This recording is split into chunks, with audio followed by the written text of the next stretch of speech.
Once everybody in the class can tell the story, then you're ready for the fourth stage in the hear, map, step, speak process.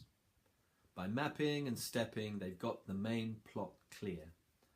And now in telling, they practice vocalizing the whole thing, using words to describe the story as a narrative, not anymore just a set of distinct moments. This is important. It's important to learn to speak fluently, and this kind of storytelling rehearses that right from the beginning.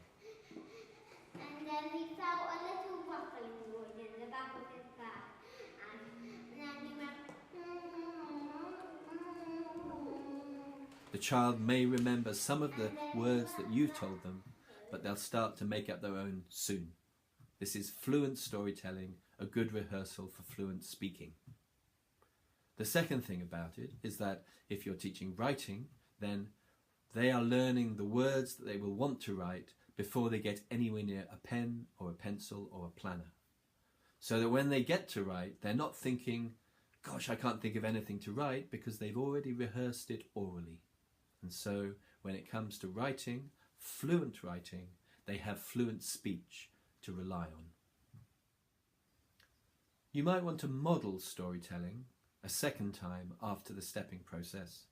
You can show how to do it in a talking pair, where one of the pair holds an object and talks for a bit, tells the story for a bit, and then passes it on to the others, so that they pass the story backwards and forwards.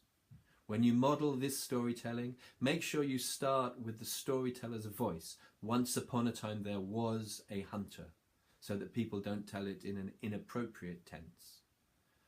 Also, model energy and expression in your telling, so they get the idea and copy that. When you've demonstrated it a bit, then you can divide them up into 2s or 3s with a talking stick, and they have a go at telling it from beginning to end. Small groups are good because in general a smaller group creates less anxiety than a large group, and managing storytelling is all about managing the anxiety, particularly of the new storytellers. Also, at the end, practice appreciation. Once the story has been told in a small group, let them appreciate each other, their favourite bits, the things they liked about it, what they enjoyed most. When they've done it a few times in talking pairs, you might do small story circles, and after that some of the children may be ready to tell the story to the whole class.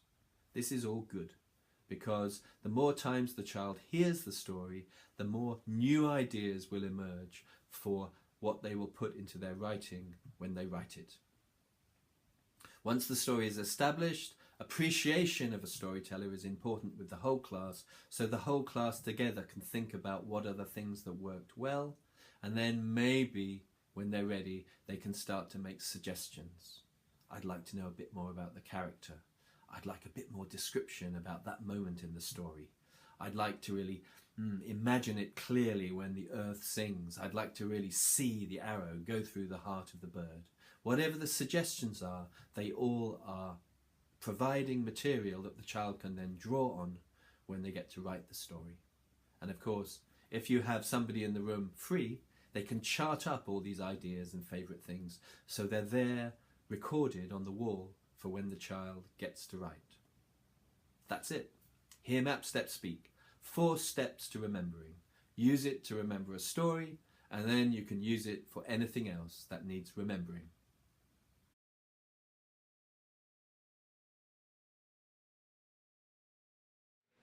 Once upon a time, there was a hunter, and he saw a tree.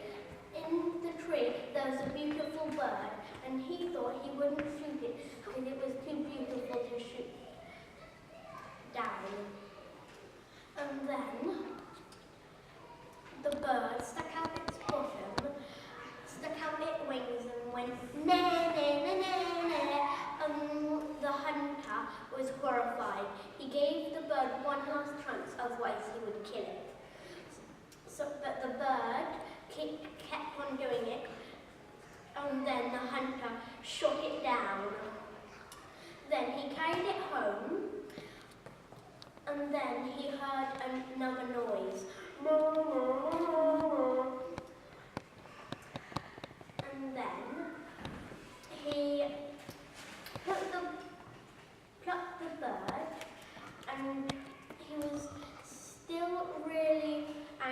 so he chopped it into 100 pieces and put it in a pan and made it into stew.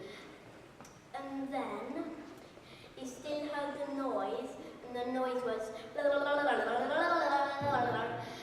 so then he dug a hole, put the bird in. And one of the lovely things about storytelling schools is that once the child has learnt to tell the story, maybe from a map at the beginning and then independently, they can go home and tell the story at home.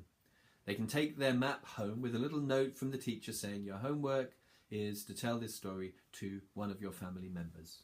Many families love this homework. Parents love being told stories, and they're often amazed at how great their children are at telling just from a simple map. And then the parent may have a little place in the form where they send it back with comments on what they enjoyed most about listening to the story from their child. Homes are such important places for learning language, and bringing storytelling into the home in this way is a great way to do it. We have many examples of schools where once the child has brought a story home, the parents start telling their stories to their children, and the children bring those stories back into the school. In this way, language development is enriched and family life is enriched in many ways. And remember, the child is not learning the story word for word. They can if they want, but this method teaches fluent improvisation. The child finds their own words to retell the story, and in this way they practice fluent speech, not rote memory.